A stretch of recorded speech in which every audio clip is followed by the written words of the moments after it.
Hello friends, welcome to JCOS classes. दोस्तों, स्वागत है आपका एक बार फिर से आपके अपने यूट्यूब चैनल एग्ज़ाम वॉरियर्स में। दोस्तों, हम जो सीरीज पढ़ रहे हैं जाने अपने देश को, उसका अगला पार्ट मैं लेकर आया हूं और आज हम जानेंगे अपने भारत के देशांतरी और अक्षांशीय विस्तार के बारे में। तो चलिए स्टार्ट करते हैं जल्दी से।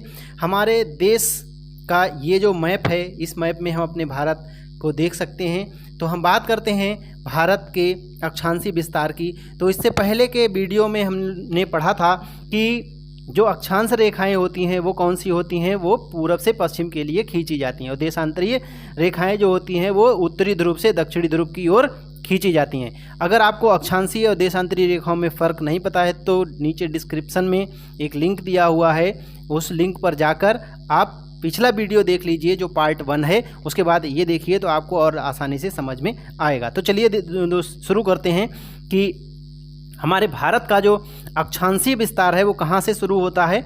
वो शुरू होता है इंदिरा पॉइंट, जिसका मान है 6 अंश और 4 मिनट। 6 अंश 4 मिनट उत्तरी अक्षांश से लेकर हमारा भारत कहाँ तक जाता है, 37 अंश और 6 मिनट तक, 37 अंश 6 मिनट उत्तरी अक्षांश तक जाता है। ठीक है, हमारे भारत का जो सबसे दक्षिणी बिंदु है वो ये देखिए इंदिरा पॉइंट है। कहाँ है, अंडमान निकोबार में। कहाँ है, अंडमान निकोबार में है हमारे देश का सबसे दक्षिणी बिंदु। और ऊपरी बिंदु यानी उत्तरी बिंदु पर हम आपको लिए चलते हैं तो उत्तरी बिंदु देख सकते हैं आप, ये है इंदिरा कॉल, और ये कहाँ है, वर्तमान में ये पीओके में है। ठीक है, देखिए कहाँ है, पीओके जिसको बोलते हैं, वो लद्दाख का पार्ट है। ठीक है, ये भी हमारा है, ठीक, और नीचे भी हमारा है। ये आज है हमारा, कल भी हमारा था और कल हमारा होगा भी। ठीक है, हम गलती कहाँ करते हैं, हम क्या कहते हैं कि हमारा जो हिंदुस्तान है, हमारा जो भारत है वो कश्मीर से कन्याकुमारी तक है। ठीक है, अब कश्मीर तो अलग हो गया है तो अब हम कहेंगे लद्दाख से लेकर कन्याकुमारी तक, लेकिन लद्दाख से लेकर कन्याकुमारी तक ही नहीं हमारा भारत। हमारा भारत लद्दाख से लेकर अंडमान निकोबार द्वीप समूह तक है।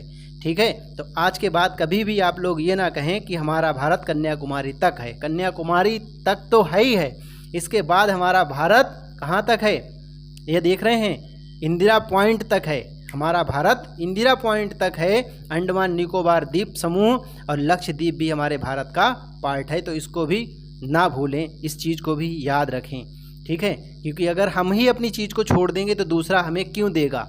ठीक है, तो हम अपनी चीज़ को क्यों छोड़ दें, हमारा भारत जहाँ तक है हम अपने पूरे भारत को बताएंगे। ठीक है, तो हम देख रहे थे कि भारत का दक्षिणी बिंदु कहाँ है, इंदिरा पॉइंट पर है, जो अंडमान निकोबार द्वीप समूह में पड़ता है। और इसका अक्षांशीय मान की बात करें तो 6 अंश 4 मिनट होगा। और दक्षिणी बिंदु हमने अभी, उत्तरी बिंदु हमने देखा 37 अंश 6 मिनट। ठीक है, 37 अंश 6 मिनट कहाँ है, लद्दाख के अंदर है। ठीक है, लद्दाख के अंदर है उत्तरी बिंदु, उसका नाम क्या है, इंदिरा कॉल है। भारत की ये जो देख रहे हैं आप, ये मुख्य भूमि है। ठीक है, ये यहाँ से ये सब कुछ देख रहे हैं, ये भारत की मुख्य भूमि है। ठीक है, तो भारत की मुख्य भूमि की अगर हम बात करें तो भारत की मुख्य भूमि का विस्तार अगर हम कहें तो वो कहाँ से है, इंदिरा कॉल यानी 37 अंश 6 मिनट से लेकर 8 अंश और 4 मिनट तक। ठीक है, मुख्य भूमि तो है। ठीक है, लेकिन अगर हम द्वीपों को सबको पूरे भारत की बात करेंगे तो वो इंदिरा कॉल तक जाएगा। ठीक है, तो कन्याकुमारी का जो अक्षांशीय मान है वो कितना है, 8 अंश 4 मिनट उत्तरी अक्षांश। ठीक है, हम देशांतर की बात करते हैं। हमारे भारत की मुख्य भूमि का दक्षिणी पॉइंट अगर पूछा जाएगा तो क्या बताएंगे, तो कन्याकुमारी बताएंगे। ठीक है, और अगर हमारे भारत का दक्षिणी पॉइंट पूछा जाए, भारत का जो हमारे संपूर्ण भारत का, वो इंदिरा कॉल बताएंगे। इतनी बात समझ, इंदिरा पॉइंट बताएंगे। ठीक है, उसको इंदिरा पॉइंट बताएंगे, इतनी बात आप याद रखेंगे। ठीक है, इसके बाद हम बात करेंगे देशांतरी विस्तार की। देखिए, देशांतरी विस्तार में हम लोग पूर्वी गोलार्ध में हैं देशांतरी के हिसाब से।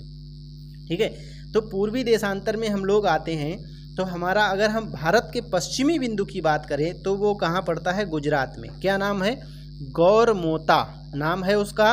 और अक्षांश मान का बात, अगर देशांतर का मान की बात करें तो देशांतर है इसका 68 अंश और 7 मिनट। इतनी बात समझ गए। हमारे भारत का जो पश्चिमी बिंदु है वो कहाँ है? गुजरात में है। क्या नाम है उसका? गौरमोता। अगर उसका हम देशांतरीय मान पूछें तो कितना है? 68 अंश 7 मिनट है। और अगर हम पूर्वी बिंदु की बात करेंगे तो पूर्वी बिंदु देखिए कौन सा है? किबिथु है। क्या है? किबिथु है। और कहाँ है ये? किबिथु है अरुणाचल प्रदेश में। कहाँ है? अरुणाचल प्रदेश में किबिथु है। ठीक है। अगर हम इसके देशांतर की बात करेंगे तो इसका देशांतर हमें मिलेगा 97 अंश और 25 मिनट। ठीक है। ये हमारा सबसे पूर्वी बिंदु है। तो हमारे भारत में सबसे पहले कहाँ सूर्य उगता है? देखिए कहाँ उगेगा? अरुणाचल प्रदेश में। और सबसे बाद में कहाँ छिपेगा? तो गुजरात में छिपेगा। इतनी बात समझ गए? ठीक। अब हम बात करते हैं भारत के उत्तरी, भारत की मुख्य भूमि में उत्तर से दक्षिण जाने में कितनी दूरी तय करनी पड़ेगी? भारत की मुख्य भूमि में अगर हम उत्तर से दक्षिण जाते हैं यानी कि लद्दाख से और कन्याकुमारी तक जाएं तो हमें 3214 किलोमीटर की दूरी तय करनी पड़ेगी। कितनी? 3214 किलोमीटर की दूरी तय करनी पड़ेगी। कब? नॉर्थ टू साउथ जाने के लिए। ठीक है। अगर हम लद्दाख से यानी कि इंदिरा कॉल से कन्याकुमारी तक जाते हैं, ठीक है, मुख्य भूमि में चलते हैं तो हमें 3214 किलोमीटर की दूरी तय करनी पड़ेगी। और वहीं अगर हम पूर्वी बिंदु से पश्चिमी बिंदु तक जाएं, पूर्वी बिंदु से पश्चिमी बिंदु तक जाएं, ठीक है, तो हमें कितनी दूरी तय करनी पड़ेगी? तो हमें दूरी तय करनी पड़ेगी 2933 किलोमीटर की। कितनी? 2933 किलोमीटर की दूरी तय करनी पड़ेगी। ठीक है। अगर हम गौरमोता से किबिथु तक जाएंगे तो हमें कितनी? 2933 किलोमीटर की दूरी तय करनी पड़ेगी। ठीक है। कितनी? 2933 किलोमीटर की दूरी तय करनी पड़ेगी। इतनी बात समझ गए? आज के वीडियो में इतना ही रखते हैं। इसके आगे का जब वीडियो हम पढ़ेंगे तो हम पढ़ेंगे पहले भारत की जलीय सीमा के बारे में। किसके? जलीय सीमा के बारे में। ठीक है। भारत की जलीय सीमा के बारे में नेक्स्ट वीडियो में पढ़ेंगे जो पार्ट 3 होगा। ठीक है। तब तक के लिए जय हिंद, जय भारत।